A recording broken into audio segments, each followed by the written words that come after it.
Senate Democrats are moving ahead with a vote on their sprawling elections and voting reform bill known as For the People Act. But is this house of cards on the verge of collapsing after Senate Republicans vow to block it? Capitol Hill correspondent Erik Rosales reports. Erik?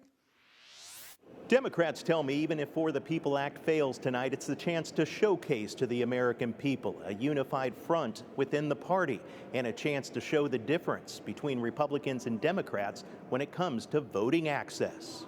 Republican state legislatures across the country are passing the most draconian voting restrictions since the beginning of Jim Crow, potentially disenfranchising tens of millions of Americans.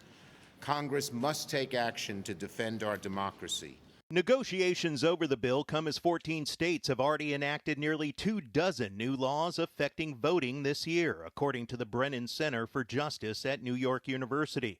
Republicans call the bill a federal takeover of elections. The core desire they have is to federalize all elections to try to achieve a benefit for the Democrats at the expense of the Republicans. Not surprisingly, there will not be a single Republican who supports it.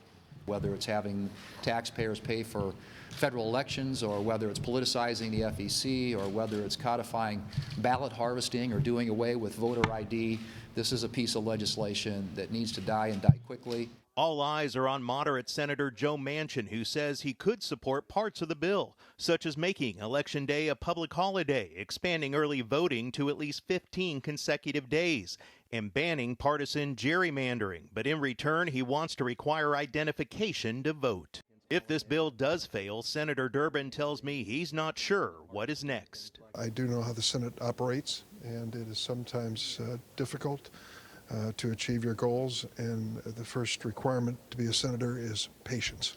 Some Democrats have expressed to me if the bill fails, it could be used as another example for the need for filibuster reform. But Republicans say the filibuster is what gives the minority party a voice. At the Capitol, Erik Rosales, EWTN News Nightly.